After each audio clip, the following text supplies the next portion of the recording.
Assalamualaikum warahmatullahi wabarakatuh. Kami dari kelompok 3 dari 10 MIPA 3 izin memperkenalkan diri. Nama saya Dewi Nurdianti. Nama saya Asma Sri Indriani. Nama saya Salsabila Julia Rahma. Nugraha. Nama saya Rivaldi. Nama saya Andi Ferangga Saputra.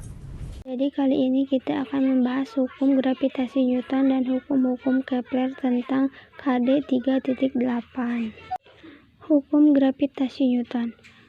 Menurut Newton, gaya gravitasi antara dua benda merupakan gaya tarik-menarik yang besarnya berbanding lurus dengan perkalian massa masing-masing benda dan berbanding terbalik dengan kuadrat jarak antara keduanya. Pendapat tersebut selanjutnya dikenal sebagai hukum gravitasi Newton. Gaya gravitasi. Gaya gravitasi merupakan gaya tarik-menarik akibat interaksi dua buah benda.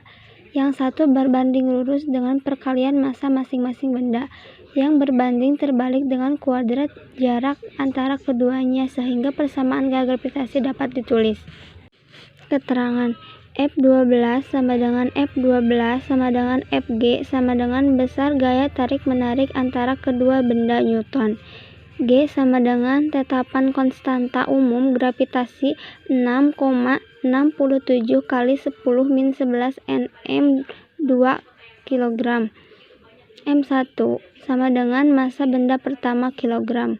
M2 sama dengan massa benda kedua kg. R sama dengan jarak antara titik pusat massa kedua benda M1 dan M2 meter. Medan gravitasi atau G.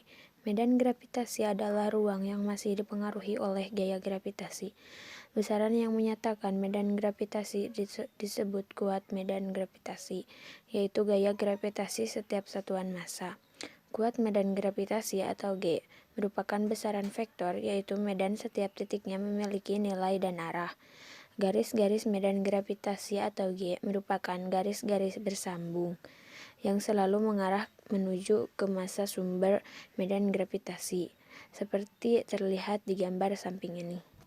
Terdapat 3 hal yang harus diperhatikan dalam menerapkan hukum gravitasi Newton, yaitu: 1. Benda dianggap berbentuk bola seragam atau berupa partikel, sehingga jarak pisah R, jarak pisah antara kedua pusat massa benda. 2. Garis kerja gaya gravitasi terletak pada garis hubung yang menghubungkan pusat benda M1 dan pusat benda M2. 3. F12 adalah gaya gravitasi benda 1 yang dikerjakan oleh benda 2, disebut aksi, dan F21 adalah gaya gravitasi pada benda kedua yang dikerjakan oleh benda 1, disebut reaksi. Jadi, F12 dan 21 adalah gaya yang bekerja pada kedua benda yang berbeda massa besar dan berlawanan arah, termasuk pasangan reaksi sampai interaksi. Contoh soal, benda di permukaan bumi memiliki berat 180 N.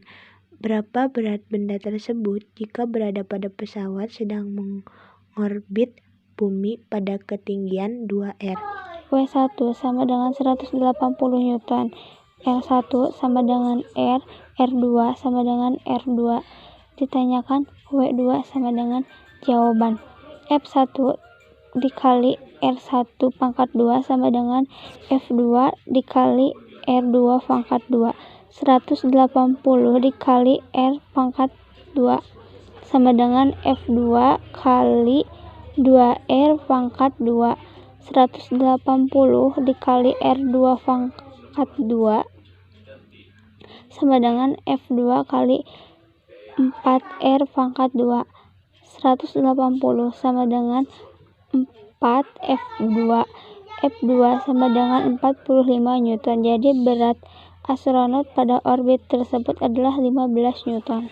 Gerakan satelit. Satelit adalah benda-benda langit yang mengitari planet dengan ukuran yang lebih kecil dari planet tersebut. Satelit dibagi menjadi 2, yaitu satelit alamiah, misalnya bulan, dan satelit buatan, misalnya satelit Palapa. Pada satelit berlaku pada sentripetal dan gaya gravitasi. Gaya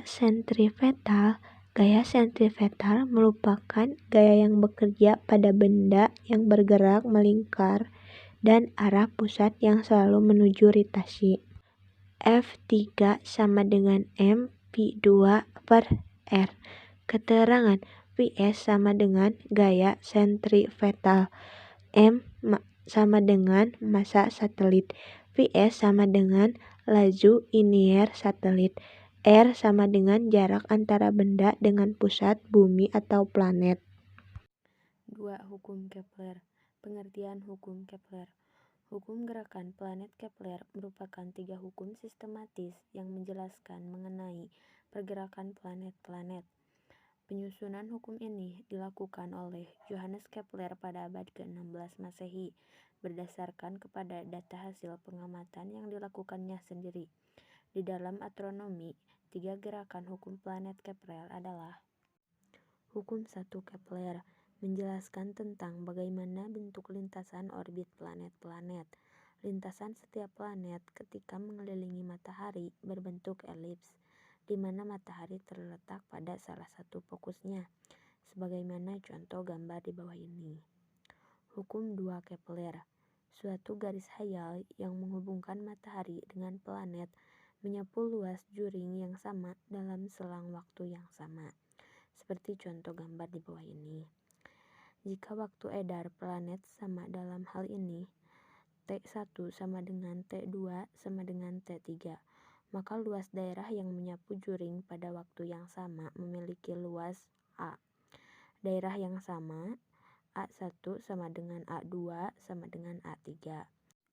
Hukum 3 Kepler. Perbandingan kuadrat periode terhadap peringkat 3 dari setengah sumbu panjang elips adalah sama untuk semua planet.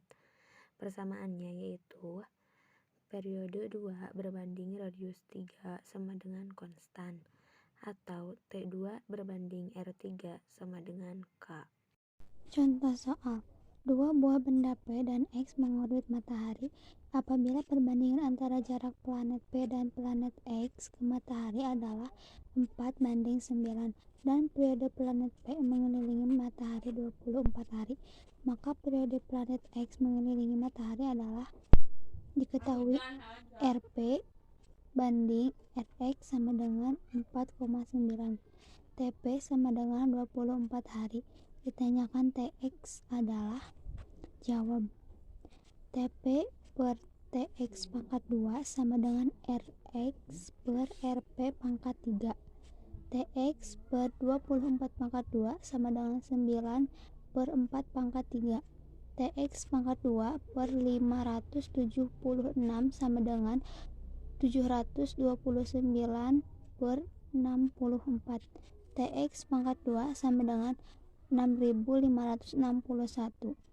Tx sama dengan akar 6561 sama dengan 81 hari. Jadi periode planet X mengelilingi matahari selama 81 hari.